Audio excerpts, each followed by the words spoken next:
what we're seeing with vegetation departure is that people are, using their own local inputs. For example, someone may have a great data set representing vegetation height. So they will recalculate succession classes by combining their height data with LANDFIRE cover data, LANDFIRE existing vegetation type, and LANDFIRE biophysical settings to get that current succession class. Or what people are doing is using data sets such as Steve Simone's ecozone data in the Appalachian region as their ecosystem footprint or extent data. When you replace one of these components, there's work that needs to be done to bring everything together. And so with that, I'll turn it over to Lisa to describe the work that she's done to kind of bring everything together with her custom ecological footprint data set. Thanks, Lisa.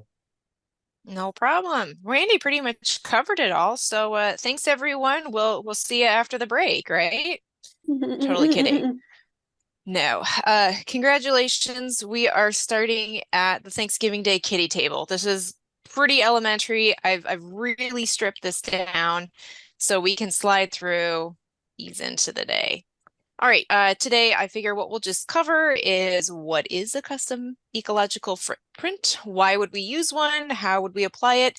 And then finish out the session with just an example of such work. So real quick, I know we already talked about this yesterday, but what do we mean when we say a custom ecological footprint? Very simply, in my basic little brain here, it's just a spatial ecosystem data set other than LANDFIRE's BpS that covers a desired analysis landscape. I do note in here that there's a need for such data set to be spatially equivalent to the BpS because of some downstream actions that we'll talk about. And this is just another PSA to remind folks that landscape size is an important consideration, right? These models are written for the ecosystem scale. So it's very important that the landscape for analysis is contiguous and large enough to likely contain a proportional representation of the S classes for each ecosystem within. All right, why on the earth would you want to use a custom footprint when you have such a beautiful layer by LANDFIRE? Well, you may be in an agency that's bound by requirements to use another predefined classification data set. Depending on the location of the landscape to be analyzed, you may come across mapping issues that create unnatural or incorrect breaks. This example here is where two LANDFIRE map zones come together within a particular landscape. And then what happened in this particular case is you have an entire BpS that just drops off the map in the southern half purely as an artifact of the mapping rules and not conditions on the ground. And so you'll probably have circumstances where a local product becomes the most reflective of the landscape in question. So here's that exact same landscape, but just applying the local data set instead. Ultimately here, though, the take-home message is really that the why here is just being driven by the need to apply the best available science.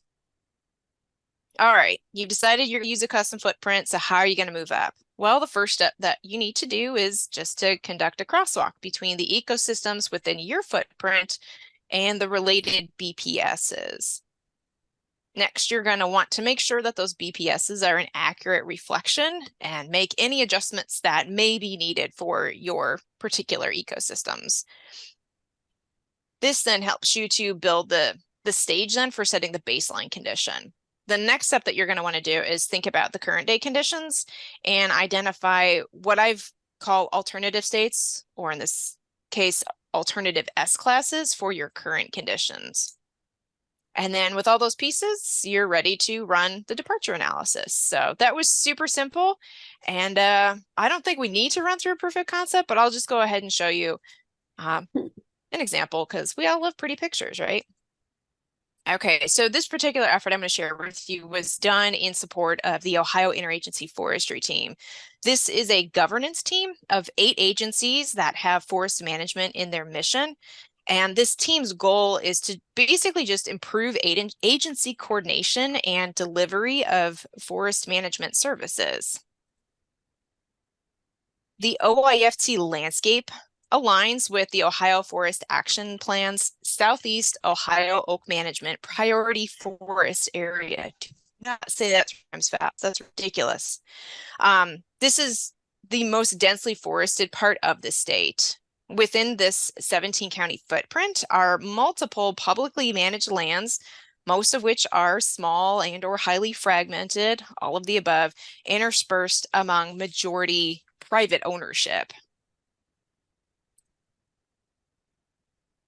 Okay, the OIFT selected to use the Forest Service's ecological classification to describe the ecosystems within this priority forest area. This particular classification, it's a nested 8-tier hierarchical system that allows for the classification, mapping, and description of ecosystems across various spatial scales, from global all the way down to site level. The primary purpose for delineating ecological units is to identify land areas at different levels of resolution that have similar capabilities and potentials for management.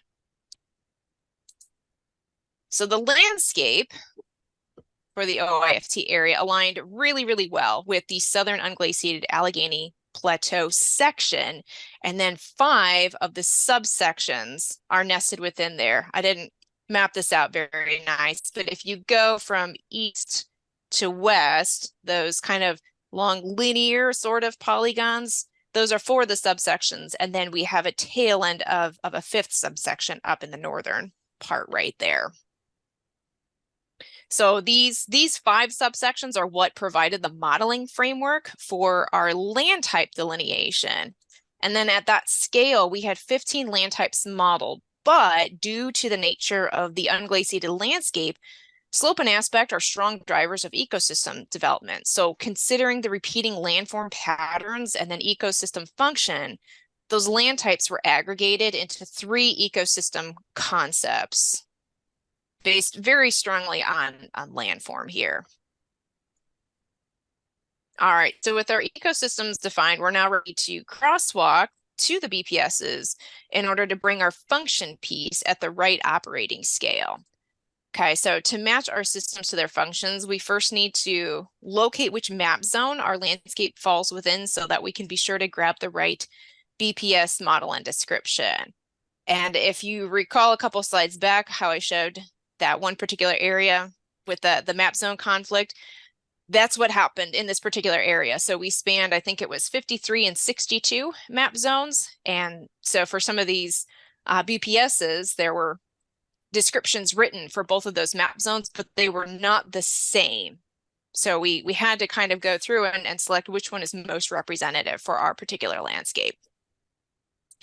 For our dry oak system, we had a really good 1-to-1 match with the Allegheny Cumberland BpS. And for the dry mesic mixed oak, we had really good alignment with the northeastern interior dry mesic.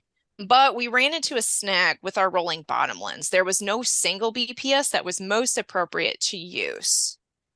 So if you recall that we're applying ecosystems at an aggregated land type level within the hierarchy, you'll see though that we have one additional level just below, right? We got the land type phase here. So diving down into this next level under the rolling bottomland land type, we get a refinement of ecosystem function, resulting in 3 additional land type phase ecosystems. So we get our mesic ecosystem on unflooded toe slopes. We have high gradient small stream riparian ecosystems, and then the lower gradient frequently flooded large floodplain systems. So with that, we can return back to the crosswalk now. And with these 3 land type phase ecosystems brought in, we now do have good 1-to-1 crosswalks with those BpSs. All right, now we want to be checking our models to ensure that they represent the best available science around ecosystems. So there's 2 places that I would recommend to focus a fair amount of work on. First is the succession class rules, right? Do they make sense for your particular ecosystems and your neck of the woods? And then second, the model parameters. Do the transitions accurately reflect drivers and disturbance timing and intensity? All right, to keep this super simple, we're just going to look at the dry oak example here. So these are the mapping rules from the BpS model that we utilized. The landscape we're working in is broadly described as being oak dominated, but with high species diversity. Oaks are not a shade tolerant species and require some amount of light for successful regeneration. Looking at the mapping rules, we see that state D encompasses canopy cover from 61 to 100%. That conflicts with what we know and is published about oak ecology. Research from this very specific area has demonstrated that a minimum of 20% canopy openness is needed for oaks to regenerate. So what we decided to do in this case was we assigned anything 81 to 100% canopy cover to an uncharacteristic condition. This doesn't actually change our baseline percentages, but it's an important step to take to get you ready for the next part. It also helps you to correctly describe the states that comprise the baseline condition here. So rather than just calling state D a forest condition, we went with open forest to further convey that need that we need to have some level of light to help perpetuate this oak-dominated condition. Okay, let's talk about alternative states. What do I mean by this? Well, I'm going to go ahead and point to NRCS's definition because I think it's a pretty good one.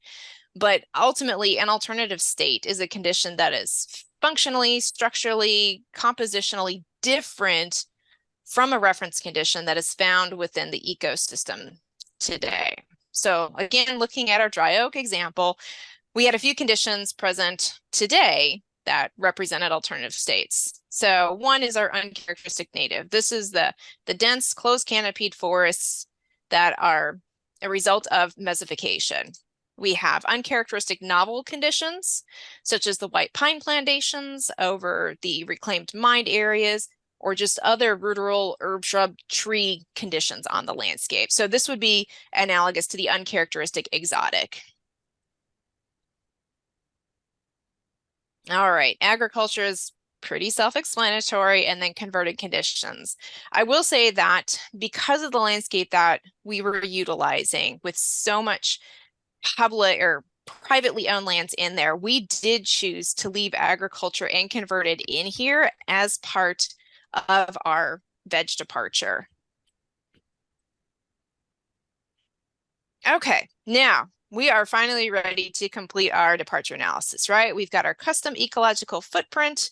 We can now join it with the LANDFIRE existing veg data, incorporate our S-classing rules, and tabulate our results. So the work that this particular case utilized happened before the invention of LANDFIRE's S-classing tool. So we did it manually. That excellent walkthrough that Corey gave us yesterday in the afternoon, that's the exact work that took place. It's just a few 100,000. I think it was maybe 500,000 plus lines to go through. No big deal though, right? It's a great way to become a pro at this stuff.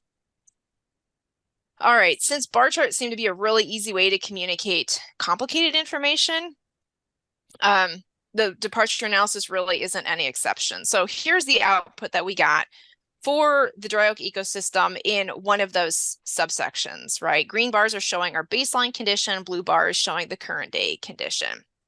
So graphically, this is representing where departures occur, right? In which S classes and roughly how much. But here's second little PSA from Lisa. I do want to take a moment to remind everyone that ecological departure is not meant as a value judgment. Higher departure is not inherently bad, right? Let's consider climate change and how baseline condition may or may not reflect ecosystem resilience. The answer to that is going to be location dependent. So really departure should be utilized to just help describe landscape properties and highlight opportunities. All right, with that, Randy, I kick it back over to you. Yeah, thanks so much, Lisa. And I'm going to add a couple things on a couple comments before kind of addressing the bullets on the slide here. One thing that Lisa did that was super useful that I want to note was she did a really nice job of documenting her work. That is something that I think many of us under budget for in our process. So we can go and look at a Word document and see exactly what Lisa's thoughts were, which was super useful for me when I was doing the actual GIS work and kind of reviewing her work. It was super helpful. That's in addition to, of course, the many thousands of rows in Excel. And as Lisa noted, that Excel work, it can be a lot of rows of data when you combine and get all the combinations. But as Corey showed yesterday, and I'm sure Louis and others have done, there are a way to do, some grouping. And when you start filtering and working through the process, it goes a lot more quickly than it might sound. So if you want to do some manual succession class work, I'm happy to work with you on that. And Corey loves succession class work as well, so I'll throw that out there. And also, as Lisa mentioned, we do have a tool that facilitates this a lot. That Corey, myself, I know Darren, who's on the call, has experimented with, and probably many others. So we can help you with that.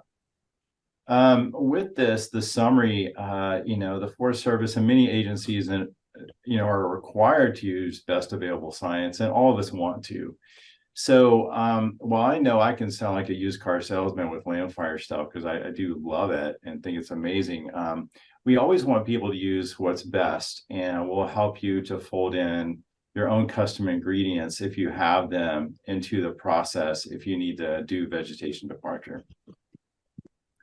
For Lisa and for many people, it means replacing the biophysical settings data as their ecosystem footprint. As we mentioned, there's Steve Simone's ecozones. Folks in Nevada who will talk later have done a lot of this kind of work. And as we've mentioned, when you replace one thing, there are cascading effects through the process. And so I think amongst all of us here on the call, we probably work through a lot of the possible combinations and have the processes in place, or at least some idea of how to do that. So if you want to replace any or multiple of the inputs in that flow chart, let us know, and we can probably help you, or at least think out loud about how to do that. And we do have some tools such as the S-classing tool to help. Also, working through this process, helped Lisa and I and the people that Lisa worked with understand what was going on. And so sometimes there's no replacing that manual work of succession classing to help you understand what's going on your landscape, to see the strengths and the weaknesses of the input, and then in the end, better communicate what's going on to your stakeholders and hopefully make better decisions. So yeah, it can be pretty time consuming, but I don't know, for me, just digging in and getting to be an ecologist for a few hours, for a few days, closing the inbox for a while and working through a spreadsheet can be kind of fun. So anyways, we're here to help you if you want to try the same thing. And then we kick it back over to Lisa for kind of the wrapping kind of comments. And then we'd love to hear from all of you if you've done anything similar or have questions. All right, I got one last slide here. So my take-home message, we're gonna slip into some metaphysical voodoo nonsense here, right? I guess for me, the short version of this is really a story. It's about and. I think too often we're faced with dualistic thinking. It can either be one or the other, but really science is about the continual search for truth and the inevitable growth that comes with it. So we don't have to be pitting data sets against each other. Rather, it's about finding the best of all the worlds and bringing them together for a more robust result. That's my final PSA. Great. And thanks so much, Lisa. And I noticed Louis has a comment in the chat and maybe a related question. And Corey, I see your hand up. So yeah, Louis, why don't you go first? Well, actually, my question had nothing to do with what I put in the chat. I assume you guys can hear me. And yeah, the question is, Lisa, you were showing a hierarchical, hierarchical classification of the vegetation. And this is something Anna Richards and I are thinking about. She for Australia and I for the West. Do you have your group produce state transition models for each level? Like, is there a model for the global oak system, and then there's a model for the intermediate, and then a model for the lowest level? Or you only model at the lowest, at the most detailed level? But that's we're a really good obsessed by this because we want models for different levels, and it's not easy to do. And I was wondering if you guys had dabbled in that or not. And I'm not sure it's possible to do it at every level based on how the hierarchy is applied here within the Forest Service. We don't have a global oak ecosystem concept. Boy, Randy, we could have had a whole session just on the hierarchy, couldn't we? And showing that particular breakdown. But what we did was, you saw that, we kind of utilized that land type and land type phase layer. Well, it wasn't those in their truest sense. Because really there's more than just those 3 to 5 right there. There's more across that particular landscape. But in order to make this work more understandable and consumable to the non-ecologists, right? So to the land managers and the planners and things like that, we aggregated the concepts up to what is the dominant form and function here that we're really trying to convey, right? We could have talked about these 5 different dry oak ecosystems across just this small little stretch of 17 counties, but how you manage those is not going to be different from one subsection to the next. And so by just aggregating them up into one single one was the approach that we took. Yeah, also count on the Forest Service to have like 11 levels of classification, whereas I use 2 for the whole Western United States, It makes sense, like how the breakdown is done. I will throw a little bone out to anyone out there who's worked with ecological site descriptions with NRCS. A lot of their work started at a very, very small scale, but I know they've been playing around with, and it's been a few years since I worked with them, but I think they're actually ramping up now the concept of ecological site groups. So they're noting that, across various ecological sites, wow, these state and transition models are all really, really similar. Can we group them all together and speak about, just like, hey, this tallgrass prairie ecosystem as a group rather than all of these much smaller site level descriptions, so to speak. Yeah, well, LANDFIRE came to the same realization with groups too. Like, there's all these models are the same, and we went straight to the common models and forgot about all the details. So that's okay. Right. Thank you. Yeah. Yeah, thanks. And Corey, hi. Thanks, Randy and Lisa. That was a really great presentation. I enjoyed it. Lisa, I was wondering if you'd share your graph again of the kind of current versus reference results. Yeah. I really appreciated that way. I liked the way you changed the language, I assume, to make it easier to understand.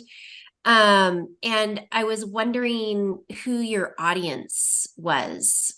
Yeah, the audience for this was within the Interagency Forestry team. This particular work was completed by the Science and Natural Resources Working Group, which at the time consisted of me. But this particular information needed to be presented to middle managers, to the planning working group, to social scientists. Because if you recall from that OIFT landscape graphic, there was a lot of white on there. It's like 70-75% private ownership.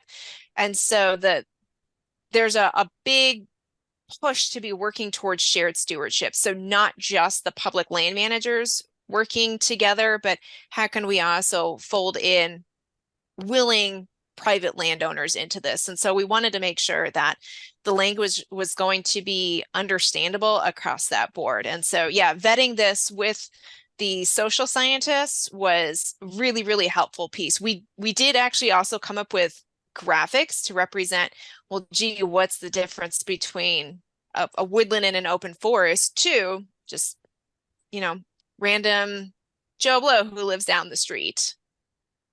Right. I love that. Can you say anything about the thought that went into the term baseline. Like, see, that Oh, seems you like know, maybe an intentional choice versus historical, so what's funny pre-European. about that, Corey, is I actually just used baseline for this presentation. Oh, And I'm kind of like trying out a different things. And so I'm glad you picked up on that and you're providing feedback to it, because I've definitely come across situations where using the term reference really generates a lot of strong emotional responses, right? yeah. Oh, what's reference, right? You know, you're just randomly picking a point in time. You're right, right? So let's see how people respond to the use of baseline instead. Yeah, I So like yeah, that. that's purely where that comes from. But we do couch it though, like when this information gets presented, we do represent it as this is the, you know, best available science around pre-contact settlement conditions. So we're providing sort of that timeline aspect, but not utilizing it as a reference. And it kind of points to the whole piece around, you know, departure. Again, it's not a value judgment, right? And when you do start considering climate change, that baseline may not represent the desired condition. In some cases, it actually might. So yeah, I do spend a lot of time thinking about unemotional terminology to assign to this stuff. Thank you. You're welcome. A couple things about this chart too, Lisa, if you don't mind leaving it up, that Sure. I noticed. One, we often talk about vegetation departure as in vegetation condition class as in a single number. And, you know, Lisa, I rarely present a single number, and you didn't either. Like there's not a 63 in the corner that says, you know, vegetation Right. departure.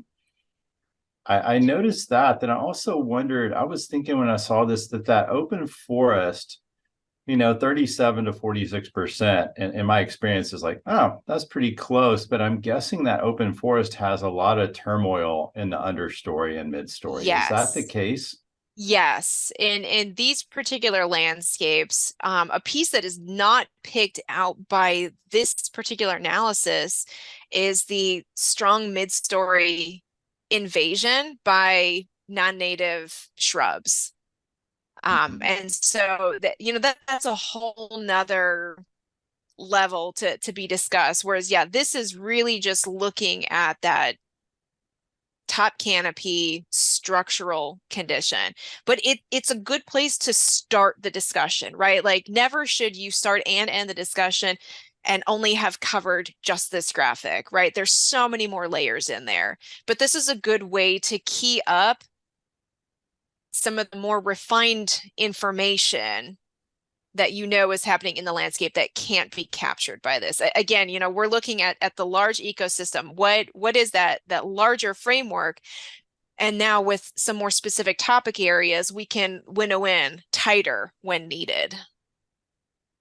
Great, great. And Amy, thank you so much for your comment and question in the chat. And I wanted to address that. And I think Corey could probably dig in a little bit more. So I do believe we can share that tool. It was developed by Michelle Hawks and Don Helmbrecht with, I believe, help from Corey. And it's our ArcGIS Pro toolbox basically that adds in. So I think that we can share that, and we can share the supporting files that go with that. And what it basically does is it does the combine of all the input data sets that are required for succession class mapping, then uses almost a lookup table approach to label those combinations. So we can definitely share that. And then I was wondering, Amy, if you'd be willing to just briefly think about, or you know, tell us what you're thinking in terms of Excel, and if it's not well formed or whatever, that's fine. I'd just love to hear a little bit more about that if you don't mind. Well, I didn't want to go Hermione Granger on you and send you an email about the way that I would do things, but so I think I put in the chat yesterday that I'm someone who routinely misspells my name when I sign emails. And there are only 3 letters in my name. All right. So there's not a lot of opportunity for error there. So if at all possible, I will automate things. And the reason I do that is because if something is broken, it's broken everywhere, right? It's not a one-off error. It's a flagrantly obvious error that you can fix systemically, ideally, right? So when there were those charts with like the canopy percent and whether or not it was A, B, C, or D or things like that, one of the things that I was looking at was how do you convert. It would be like a lookup table. So the general overview is you want to convert that table from wide to long so that you have one combination of like biophysical setting. Now I forget what the other columns were, veg type, and then there's like a canopy percent and whether it's A, B, C, or D, right? Excel doesn't convert things from wide to long super duper easily. So I was button mashing and Googling, and I think the solution would be Power Pivot, which honestly I haven't used very often, but you can in Power Pivot select the different columns that you would like to reaggregate basically, and it'll create that table. And then my new favorite Excel tool is actually XLOOKUP, which is basically like HLOOKUP or VLOOKUP if you've ever used those, except it behaves in the expected way. It doesn't have these weird idiosyncrasies, and I've lost probably 80% of the people here who don't like to nerd out in Excel. But basically some way to aggregate all of the different things together, biophysical setting, percent cover, height, all of your things, and then create a lookup table and automatically slap them together. There are a couple of watch outs that I ran into, which is that for some of your percentages, they like to change them to dates. So you have to work your way through all of those Excel idiosyncrasies. You could also do it in R. Not everyone is as comfortable in R. And so I was thinking about ways to just sort of walk people through clicking in Excel, just so you don't have to make that jump to a scary blinking cursor with nothing else. So that's sort of the general overview of what I was thinking, ways to minimize this copy paste error. There are some people who have the attention span to do it, and I just don't. So I automate everything that I can. I hope that wasn't too much of a lengthy explanation, Randy. Oh, thank you, Amy. I loved it. So I mean, I can't speak for everyone else, but that was super useful. And in my mind, yeah, I was converting your Excel process to R. But again, you know, some people really prefer Excel. So I don't know if you'd be willing, but it would be fun to do a little video, or we can invite you to a LANDFIRE open office hours to demo that process or something. If there's a way we can help you kind of put those thoughts into something shareable, we would love to. No pressure expectation, but if you want to, we'd love to help. Well, this is the kind of thing that I do around Christmas as the Christmas present to myself. I love to noodle with data. I love that Lisa is just laughing. So Lisa, I love you, Amy. You know where I live. But yeah, I'd love to get together with you and see if we can put together some processes that are flexible, that can help people do things more efficiently, because my heart just cries a little bit for people to have to click around too much, and there's just a lot of room for error. I don't want people to have to suffer needlessly. Oh, thanks so much for that, Amy. And I too, I never ever thought I would be able to code because I'm terrible at typing. So anyways, luckily, you know, R is getting better and better at pointing out errors in your typing, so that helps. But yeah, great, Amy, would love to reach out to you.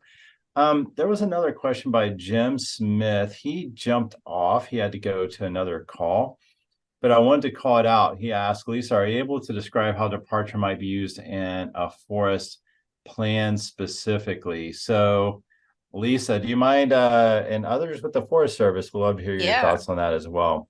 No, it's fine. We're recording, so he can play this back as much as he wants. I'll actually touch on two different ways. So the way that the forestry team is planning to utilize this data. So we did the analysis at the subsection scale. These subsections range anywhere from, I think our smallest was 250,000 acres, and our largest was 1.7 million acres. We did that because of those ecosystems in there, those narrow linear waterways. We really needed to make sure that we could capture their full function in there.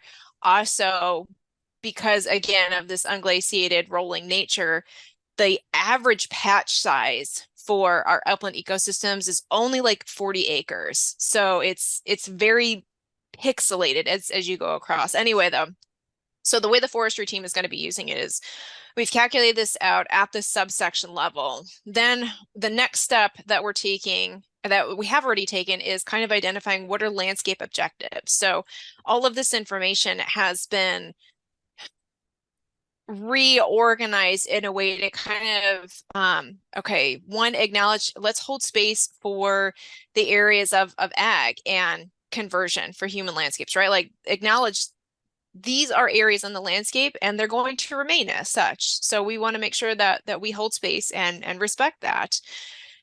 So we have that bucket. The next little bucket we have is what is currently falling within desired conditions. So we categorize that as the maintain category. And then the last one is to identify those things that are falling outside of current conditions that have the ability to be brought back to desired or brought into desired conditions. We've labeled those as restoration acres. And with these two different buckets, then what we can do is within each of those 5 subsections, the land managers can get together.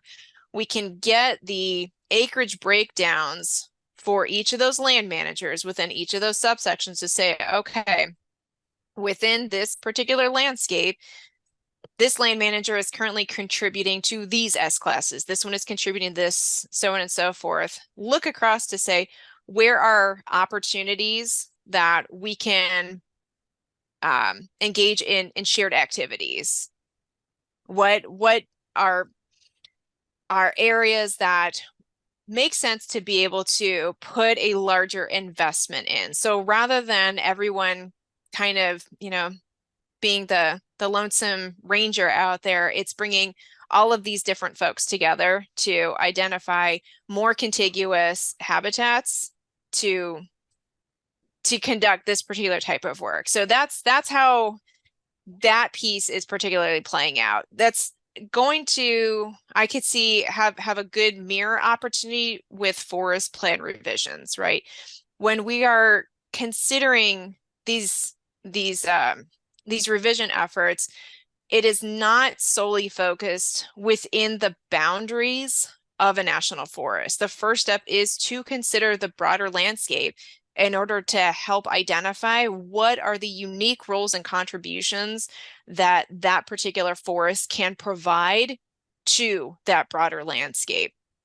So I won't provide any specifics, one, because we haven't gone down that route yet, but two, I don't want it to come across as this is always going to be the way to go. But generally speaking, that's how we can look at it, right? Is to run veg departure at the broader landscape, but then use the specific S-class breakdowns for the different ownerships to really help identify what is currently happening in the landscape, what can the forest further provide or continue to provide based on management desires, public desires, what's within financial capabilities, pieces like that. If anyone else from the planning groups wants to share their thoughts, I encourage them to join the discussion now.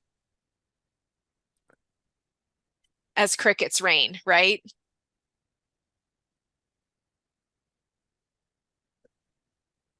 Hi. I just saw I'm Shannon. I'm also in the EPSG. Lisa did a great job of describing that. What I'd like to add is that we can engage in discussions like we may not want to because of, let's say, climate change and what the reading the tea leaves. Our desired conditions may not be reference conditions, and so we could look at the landscape to see is there something in the landscape right now that's working for us for whatever reason, and to have that as our desired condition. Another thing too is if you look at the descriptions of what each one of these types are, there are the key characteristics are in there, and we can monitor then use those key characteristics to monitor to see if we're approaching whatever desired condition we're aiming for. Yeah, that's it. Yeah, to kind of expand on those key characteristics things in terms of the ecosystems, they're roughly identified, and it doesn't mean you have to use them all, but they're roughly identified as structure, function, composition, and connectivity. And I can make a case that Veg Departure can actually provide you high level information across all 4 of those characteristics. So it does present itself as an opportunity for monitoring as well, which I do like, because yeah, you can just run a single number and it can tell you a lot if you have a good interpreter on staff. Yeah, I wanted to touch on that too. And again, everybody just cut me off if you have something you want to say. I'd much rather hear from you. I love the work that Lisa and the Forest Service is doing. So I'm going to bring up a couple of things I was curious about. Corey yesterday in her discussion of scale noted that if you have a large summer unit, it can be really hard to move the needle, right? So if you have 1 million acres and you have, 800,000 acres of succession class D, and you only want 200,000 acres and whatever, it's really hard to move the needle. And I wonder if that conversation is coming up for you all, and how, if so, how you address it. And are the upper level managers nervous that, oh, we're not moving the needle, we can't, what's that looking like across the Forest Service or any other agency for that matter?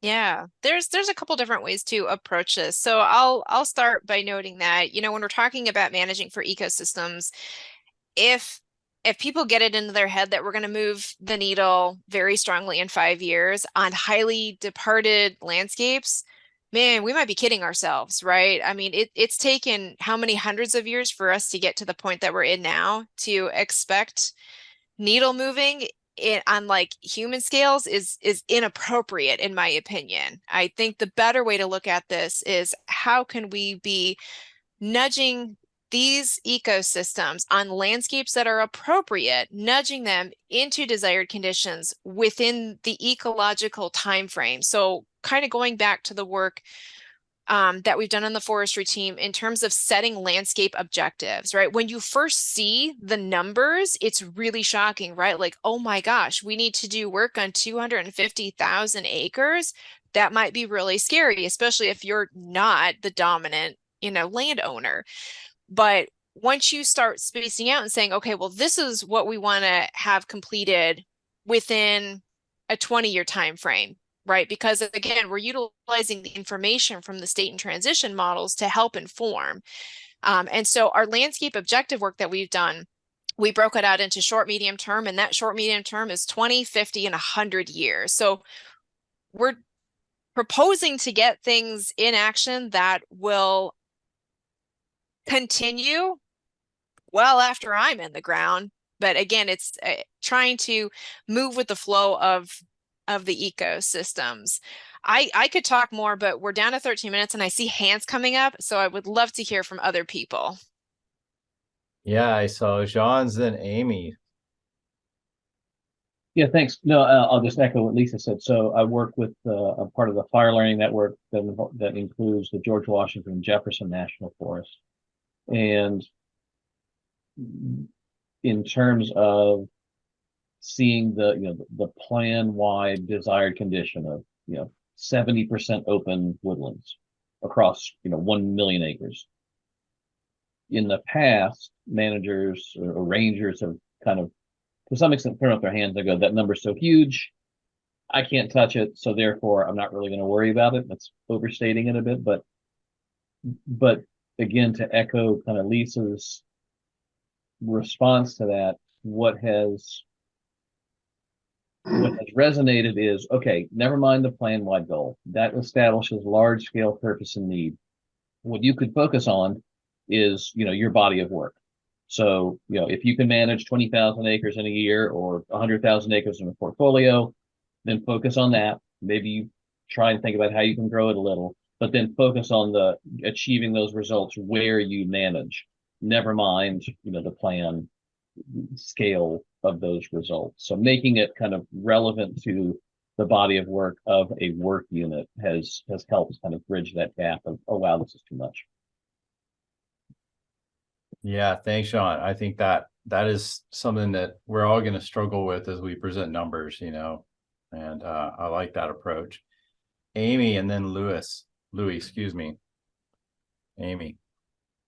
So here in the southern region, we did something similar to the graph that Lisa popped up. I thought your comment was interesting about there's no single departure number in your graph. And for me, that's not very useful, right? You want to know why. And so one of the things that we're struggling with, stop me if you've heard this one, is how to prioritize where you do work, right? And so we did this process basically for every forest in the region, for every biophysical setting that was greater than 5,000 acres within a forest, right?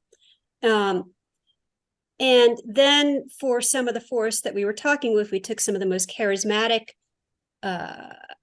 ecosystems, in particular shortleaf pine and longleaf pine, and we presented that graph that says, okay, where do we have too much, where do we have not enough? And we looked at those S classes spatially, right? You mask out everything except your S class of interest, because otherwise it doesn't mean anything, right? And it's where do we probably have mid-seral open? And you can look at that on a map, and then you can say, okay, where did we burn recently, and where did we harvest recently, and where can we start looking for where there's too much and move it to where this kind of stuff that there isn't enough, keeping in mind things like wilderness areas and something like that. And sometimes if you have like too much mid-open and what you need more mid-closed, right, there isn't much you can do except burn it and wait. But that's kind of how we've been trying to use it. And I'm not going to say that everyone has taken the ball and run with this, but it is a nice exercise for where can we go look for regional priorities like shortleaf and longleaf restoration or things like that. Thanks, Amy. And as you were speaking out, I didn't get very far with this, but I was also thinking about the feasibility part, because I feel like what people are talking about is kind of winnowing down from the huge number to increasingly feasible things. And I haven't done this, but I'm guessing other people have, where they throw in a feasibility layer like distance to roads, or as you were mentioning, where is a fire been conducted? Can we, add on to that sort of thing? So I'd be curious to hear about that. And Louis, I see your hand is up. Yeah, we focus on feasibility. For example, the example, we have to treat 200,000 acres or 100,000 acres of open forest. Well, your budget may only allow you to do 5,000 acres a year. Some of these treatments are phenomenally expensive. Bring in a feller buncher in there to do work, and you're talking about $700 an acre. And it doesn't take a whole lot that you just spent all your money on that, and you have a little bit left for herbicides here and there, and that's it. That's all you can do in 1 year. So we enter in our simulations budgets. It's constrained by budgets, but also because we do spatial simulations, we're able to figure out where there's some lever points, if you want to put that. I think someone mentioned that earlier, where you can do some treatments now, and you could do pulse treatments or continuous treatment. They have different results, but the pulse treatments, like in aspen stands, pay off 10 years down the road. But for the first 10 years, it looks like crap. And then finally things stabilize. And so you can do all these little tricks, but to do that, you actually need spatial simulations to really do it cleverly. And then you include all the road layers.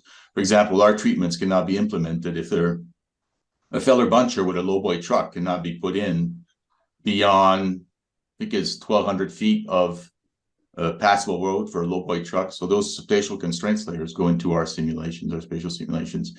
And what you discover is that there's a very little part of the 1 million acre landscape you can treat because it's full of mountains and there's no roads. You don't have any money and all that. So you have to be really, really strategic about your priorities and what you want to do. And that's how we do it. Thanks. Great, everyone. Any additional comments or questions before we stop for a break? And I've got more and more, but so Julia, thank you. I see a question. This is a really great question. That's just a resounding yes, absolutely. You have to provide context around the whys. And it doesn't actually really have to change that much depending on your audience. You know, it's pretty easy to build that communication piece, and then be able to use it from a science-based audience down to, you know, just publics of interest, so to speak. But I think that's maybe one of the reasons why VDEP sometimes maybe there's like an initial knee-jerk reaction as to, oh, we can't use this, you know, this isn't a good metric for us to be able to apply. And it's because the singular number that's spit out doesn't give you the underlying context for it. But your analysts, your ecologists in the background that are doing the work, running the models, doing the custom S-classing are going to be able to pull out that information to help provide that this is why we're seeing this particular type of departure, you know, in this S-class right here, or why we're seeing, you know, this alternative state so prominently within this particular landscape. Yeah, that's a great question. Yeah, agreed. And thanks for that answer, Lisa. I really don't have much to add on to that other than the ecologist part is really key. The people on the ground can help interpret some of these numbers. Yeah, so great question. Thanks for that, Julia. Okay, well, one last quick question before the break. Lisa, what do you do with Ruderal? Does that go into kind of an opportunity class? Is that, you know, in your landscape that's dominated by private land ownership, is that considered an opportunity, high feasibility, or where does that go? That's a really good question. So what we did on the forestry team was Ruderal really only amounted to, depending on the ecosystem and depending on the subsection, it ranged just in the single percentages, right? I think it was anywhere from like 2 to 5%. Now we know that those ruderal conditions are way more dominant. I shouldn't say dominant, but they're a lot more prevalent on the landscape than just that little number. But remembering that what that existing veg is really grabbing is just that top layer canopy, right? So if that top layer got picked up as exotic, okay, we know that that's a really big, strong signature for an area that is going to require significant investments to bring into a desired condition. So we actually did end up taking those ruderal conditions and not putting them in a restoration bucket. We ended up putting them into a converted bucket. But that's definitely something that the team should decide up front. So again, when you're thinking about doing your alternative S-classing, also thinking about what does this mean then for a land manager? How do we interpret this?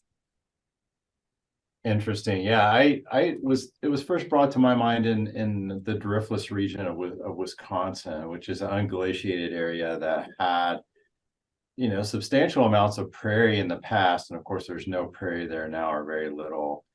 And the thought was, okay, some of these ruderal lands are lands that people don't care about as much. And so they might be willing to let managers come in and do restoration, you know, adaptive management to bring them back to more of prairie type state. So that's one thing I was thinking of with that.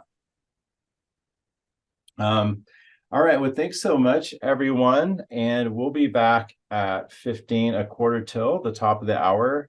At that point, I will do an R demo of sorts. So thank you. See you in 15-ish minutes.